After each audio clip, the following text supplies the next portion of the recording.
বোন আমার, তোমার বয়স মাত্র 12, কেন তুমি কারো বিছানায় চলে যাচ্ছ? Why? তুমি দেখো না তোমার বড় বোন প্রেম করেছে, 3টা বিয়ে কারোর সাথে হয়নি। শিক্ষা নাও ওখান থেকে। বোন আমার, তুমি দেখো না তোমার বোনের কি প্রবলেম, তার স্বামীটা আরেক মহিলার সাথে সময় কাটায়, তাকে সময় দেয় না। তুমি যে আরেকজন পুরুষের সাথে সময় দিচ্ছ, ওরও তো স্ত্রী আছে। তোমার বোনের ফ্যামিলির প্রবলেম তো তুমি যার সাথে সময় দাও তারও ফ্যামিলির প্রবলেম। যুবক ভাই আমার, তোমার বোনকে নিয়ে আর পারছো না, তোমার মন চায় তোমার দুলাভাইকে মারতে, বাইন্দা পিটাইতে। কেন?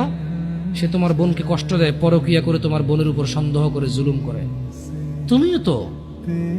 তুমিও তো কারো দুলাভাই, তুমিও তো আরেক মহিলার সাথে সময় কাটাও, তোমার বউকে সময় দাও, জুলুম করো। তোমার শালারও তো মন চায়, তোমার সম্বন্ধে শ্বশুরও তো মন চায় জামাই বা দুলাভাইয়ের পিটাই ধরে। কেন এভাবে বিচার করো না যুবক? বোন আমার, তোমার বয়স মাত্র 14, মাত্র।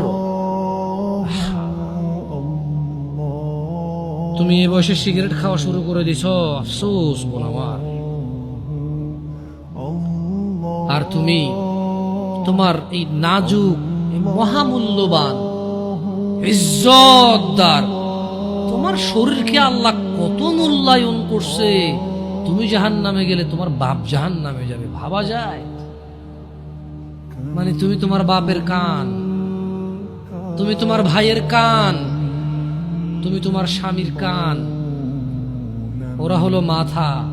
আচ্ছা, তুমি হলা মাথা, ওরা হলো কান। তুমি হলা মাথা, ওরা হলো কান। তোমাকে আল্লাহ কত মূল্য দিছে। কারো মাথার মধ্যে যদি কেউ বাড়ি দেও, কি বাঁচবে? বাঁচবে না।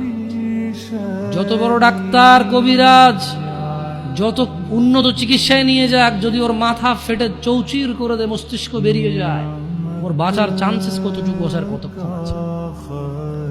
তোমাকে, তোমার এই ছোট্ট 3.5 হাত বডিকে আল্লাহ কত ইজ্জত দিছে, কত সম্মান দিছে।